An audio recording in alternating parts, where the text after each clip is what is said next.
Country Confidential.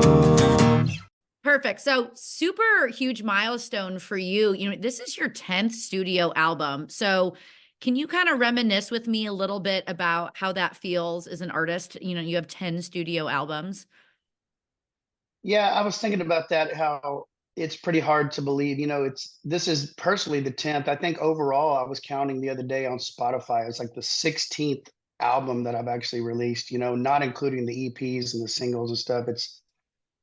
It's pretty remarkable to say that, because just I only say that not because I'm some egomaniac, but because I say, just because this is such a hard business and it's such a crazy business, and just to be able to say that I've been doing it that long, and like I joke around saying, this business has tried like hell to get rid of me multiple times, and I'm still here hanging around like a stubborn mule, and I really do just love, as you'll find throughout this conversation, I love my job, if you call it a job. I love it now more than I ever have, and that's really cool to say that on my 10th album, my 10th studio album. That's really fun to say that this far into my career, to be able to feel like I'm just hitting my best, hitting my stride.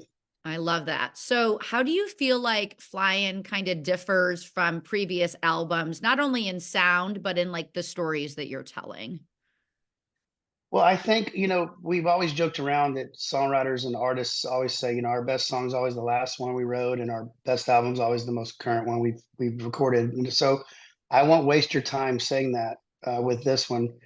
But I do believe that there's an energy to this record that I've never had before. And so within that, I think lyrically that's the same as well. I think lyrically there's an energy to this album that I've never really had before. I think there's substance within this record that I've never had before. There's some, there's some things all over the spectrum. There's cheating songs, there's heartbreak songs, there's family songs, there's small town songs, there's literally a little bit of everything. And I know that probably the days of like putting a record, on and listening to it from top to bottom is not as popular as it used to be. But if you were to do that with this one, I think that it would throw you off from song to song, just how different each one is from the next. And that's something that I really took a lot of pride in with this project. And I think you hear that in the energy that's within this album that I'm excited for people to hear. I love it. So what challenges did you face while putting together this album? Was there anything that sticks out to you that was like, oh, that was so tough, or was a pain in my butt? I think the biggest challenge for me was just being the fact that this was my second record to produce on my own, and I was further down the well, and so that's a good thing, but it's also was a rough thing, a tough thing for me, because I think with more knowledge came more headaches, hearing things differently, hearing things more with a magnifying glass that I didn't hear before. So I found myself times frustrated, a little more frustrated, or not necessarily 100% sure about a particular part or about a particular song. And so luckily I have a good group of people around me. Greg Strizek, who engineered with me, he called me out. He's like, hey man, I think you're too close to this one. I think you're too far down the well. You need to like take a deep breath and realize things are going really well here. And I think that was with the whole the writing process as well. There was a lot of times where I think I was pushing myself too hard as a producer. And I think that was a big challenge. I had to kind of take a deep breath and step back. And once I did, it was really fun to get the project done and then get it mastered and listen to it on the other side of it as an artist instead of as a producer. And once I did that, I actually was surprised kind of at what we had. I was like, wow, this is something I'm really, really proud of. I didn't realize we actually had this good of an album. And it's kind of weird that to say that, but you're just so far down in the trenches, I guess you just don't really, like I said, I'm new to the producer side of things. So it's when you put a different hat on and you're so far down that well, you can't always feel that. So Yeah. Well, you're not new to the songwriting part of this. So, how did you approach songwriting for this album? Were there any specific influences that kind of shaped the songs on the album? I just start writing and let the album dictate itself. It usually shows its face. I start writing as many songs as possible, and then eventually it starts to kind of show itself. It just seems to kind of figure itself out, work itself out. I don't know why it does or how it does, but it always seems to do that. And um, you write as many as you can, then you narrow it down, and then the album just kind of starts to show itself. So I don't know if there's any specific influences. I just start kind of gathering what I feel is the best songs for the record, and for me, I'm such an emotional writer. So I start figuring out what I'm writing about, what I'm figuring out to write about at the time. And so that usually starts to show its face. Okay. Oh, well, I've been feeling this way for the last year. That's what the album's going to be about. I love it. Are there any standout tracks that kind of hold maybe a little bit more personal weight on the album for you than the others? I love hiding behind this microphone. I think I'm a sucker for the sad ones. Obviously, if anybody knows me in my career, I always lean towards the sad ones. But I think there's an element to this that I love. I don't think I've put very many songs like this on my solo records.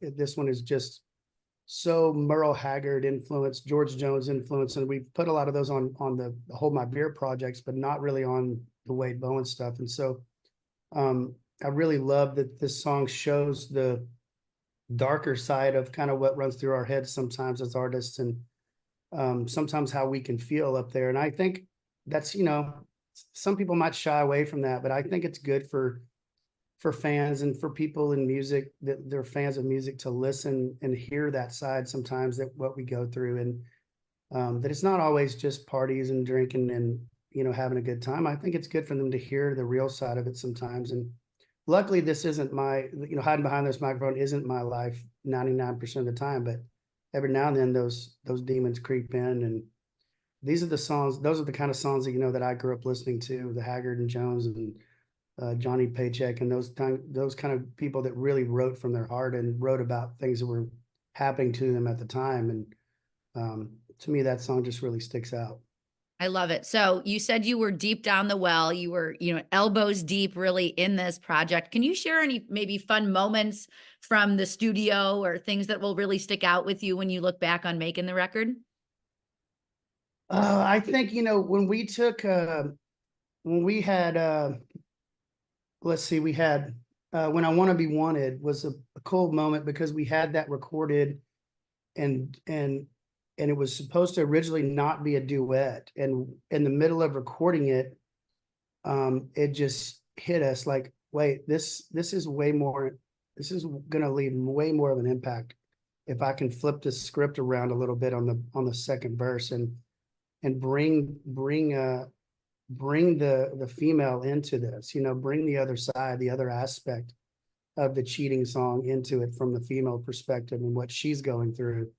And so we kind of flipped the script a little bit, and I thought it really helped make the album kind of more whole. And I obviously had brought that song to life. Having Hillary Lindsey sing on it later was huge. But I think in that moment, just having that realization, oh, like this isn't just for me. This is a duet, and it needs to be that way. That was a pretty fun little moment that happens. I love those little quirky moments that happen in the studio when you're like, wait, this wasn't meant to be at all this way, and here we are. I love those moments. I love happy accidents in music. So I love that they really do happen. You know what I mean? Even every all record. these years later. So Yeah. I know you're a dad. So I can only imagine that naming an album is like naming your children. So why was Flyin, just the front runner, or was it maybe going to be named something different? Can you talk to me a little bit about naming the album? So it's funny, naming an album for me is always the most difficult thing about making a record. It's funny, I always struggle with that the most. But the last few years, I've found a lot of success going out with Eric Pasley and Heather Morgan, the three of us, going out to the middle of nowhere to a ranch and just getting away and writing. And that's what we've been doing a lot of. And Flyin was a part of that. We wrote that song, and immediately when we wrote it together, I knew that when we finished it, I was like, this is the title track. I don't know when I'm recording this record, but this is the record, this is the name of the record, this is the feel that I want, and this is going to be the first track. I just knew it right when I wrote it. And that never happens. And I think it's because I knew when I wrote that song, that's the energy that I wanted to capture. I think everything in my career up until this point has been, based around, vibey and everything. I want everything to be very emotional and I wanted people to, make sure that when they hear my music, that they know that I'm sincere and honest and very, into what I do, and make sure they understand that I believe everything I'm writing and I believe everything I'm singing. And for this, once I wrote that song and for this record, I want the people to feel the complete opposite. I want them to feel that I'm just having an absolute blast. I want them to feel like we're flying off the stage and flying. I want them to feel like they're flying. The songs are flying off of this album, and then I want them to feel like the smiles are flying off of our faces. And I just want them to feel like in general, when they see everything on our socials and everything that we're doing right now, that we really do feel like we're flying. I feel like we're just having an absolute blast. Like I said, more fun than I've ever had. And so that to me is the overall sentiment for our camp and our family and just everything we're doing. So I think it just sums it all up. How did you get hooked up with Troy? How did that conversation come to be? I think that was the most exciting thing I saw was with Friday Night, and then this very wonderful feature. So please tell me that story. Yeah, a feature that's something different. I love trying to create little movies within the albums if you can. And Troy and I have been friends. I've been very lucky to call him a friend over the last few years. I've played his charities events whenever I can.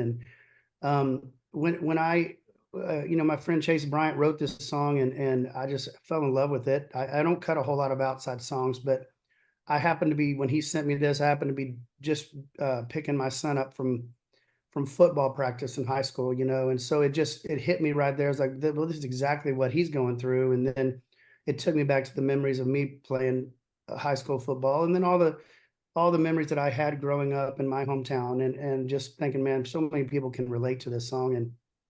And then having the idea to have Troy pretend to be a high school football announcer, to me was just perfect. Sometimes you just got to ask people. I mean, Troy's the guy that I joke around with him. I'm like, man, I had your posters on my wall as a kid, and now you're on one of my records. It's amazing to me. He's a truly genuine, amazing person. Very kind, always spot on, no matter what he's doing. Right. I mean, he's the best. To me, he was an amazing quarterback. He's an amazing football announcer. And I mean, just simply, hey, can you do this? And now he's an amazing, feature artist on my record. Everything he does is really, really amazing. And I'm just lucky to have him. Lucky to call him friend, and so glad to have him agree to do this.